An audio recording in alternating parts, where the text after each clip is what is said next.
Seguimos en Desde el Conocimiento para hablar de un tema sumamente interesante, de una investigación que se está llevando adelante. ¿Qué relación existe entre la bajante del río Paraná y los incendios del Delta? Vamos a tomar comunicación directamente con Eduardo Díaz, que es coordinador del proyecto UNER, que están justamente realizando esta investigación y están estudiando si hay o no hay relación y cómo prevenirlo, que sería el punto crucial de esta investigación. Eduardo, soy Luciana Rubinska, estoy con Jimmy Persic, gracias por atendernos. ¿Cómo te va? Hola Luciana, ¿cómo están ustedes? Contanos un poco cómo va la investigación y si ya sacaron algunas conclusiones en estas relaciones. Bueno, como nosotros tenemos un proyecto dentro de la universidad, financiado por la misma, que evalúa el aporte del cambio climático global de un humedal templado, concretamente el delta del río Paraná. Bueno, nosotros en el proyecto hemos evaluado algunos aspectos del cambio climático, como es la captura de carbono, que es un elemento clave para disminuir el cambio climático global. Hemos evaluado la emisión de metano por parte del ganado vacuno. Uno de los responsables del cambio climático es el metano, que tiene una relación 23 veces más importante que el dióxido de carbono. Y hemos encontrado que existe una relación directa entre la dinámica hídrica y la aparición de los focos de incendio o focos de calor en el delta. Entonces empezamos a evaluar cuáles podían ser las posibles causas de esta relación. Las posibles causas de esta relación hemos encontrado que están vinculadas con periodos prolongados de niveles hidrométricos altos, donde un elemento de la estratigrafía o de la geología del delta, que son las turbas, que es un material orgánico que se está descomponiendo, al estar saturado, genera metano. Por el proceso natural genera metano. El metano es también un gas de efecto invernadero, como ya les dije, 23 veces más importante que el dióxido de carbono, y ese metano, en condiciones de turba saturada, se mantiene a una temperatura coincidente con el valor del agua subterránea que la satura a la turba, del orden de 18 a 19 grados, 20 grados como máximo. Entonces esa turba saturada hace que el metano no sea inflamable. O sea, eso sucede cuando el río, o el río Paraná concretamente, está alto, tenemos niveles hidrométricos elevados, por ejemplo, en el puerto de Rosario, pero en condiciones de sequía, que es lo que estamos sufriendo ahora, sufrimos el 2020, en el 2008, etc., empiezan a descender el metano que está en la turba se deseca, el metano empieza a aumentar su temperatura y llega a un momento determinado que ese metano es inflamable. En condiciones naturales, el metano tiene en la parte superior de su estratigrafía una capa de limos y arcillas que hacen que se comporten, podríamos asimilarlo, a una olla de presión que evita que el mismo escape.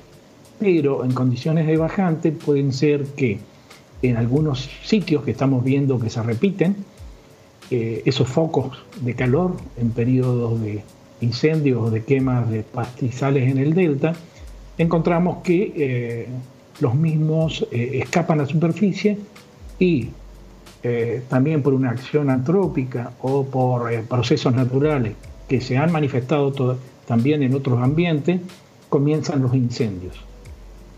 ¿Qué es lo que pasa? Estos incendios, defensa civil, bomberos, etcétera, va a controlarlos, a apagarlos, pero el fuego continúa en forma subsuperficial, porque el metano está por debajo del nivel de terreno. Cuando hay una combinación de metano y oxígeno, el fuego continúa. Entonces, los bomberos o defensa civil va apagando los incendios en distintas partes del delta, pero resulta que ese fuego continúa activo bajo la superficie, y aparece a 100, 200, 500 metros de distancia, que hace complicado apagarlo. Obviamente todo esto está asociado también con las prácticas agropecuarias, que en algunos casos, para el raleo de pajonales, de vegetación, se utilizan como prácticas habituales. Pero estas prácticas habituales se deben producir en periodos en que el rebrote sea posible. O sea que si tenemos incendios que se inician en otoño, por ejemplo, eso no corresponde a incendios de los ganaderos, porque un ganadero nunca va a quemar un pastizal que no tiene tiempo a recuperar. Entonces la explicación estaría dada por generación de metano con niveles hidrométricos altos, turba saturada, descenso de los niveles hidrométricos, liberación de metano e incendio, quizás también estimulado por alguna acción antrópica. Por ahí iría la historia. Entonces, Eduardo, es una combinación del medio ambiente potenciado por acciones económicas de alguna especulación económica. Sería esa combinación lo que genera ese desastre. Depende si es en comienzo del otoño o si es en otro momento del año.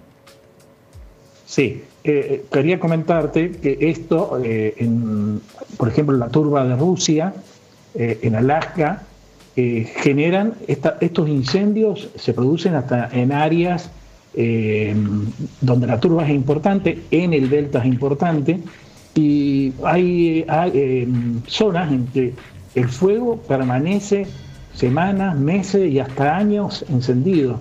O sea, digamos, con un fenómeno biológico como es esto, no puede ser explicado por una única variable. Hay varias variables donde la dinámica hídrica juega su rol. Tenemos que tener en cuenta entonces el estado fisiológico de los animales. Yo no voy a quemar una pastura en pleno periodo de demanda de los animales, no voy a quemar una pastura cuando no se va a producir una recuperación de la pastura o del pajonal, no lo voy a hacer en otoño, no lo haría ahora, y obviamente lo habitual que hace la producción es hacerlo habitualmente fines de primavera. Bien, bien, Eduardo, muy interesante todo lo que nos has enseñado en estos minutos y principalmente lo importante que es para el cuidado de los recursos naturales en medio de esta investigación que sigue su curso. Gracias.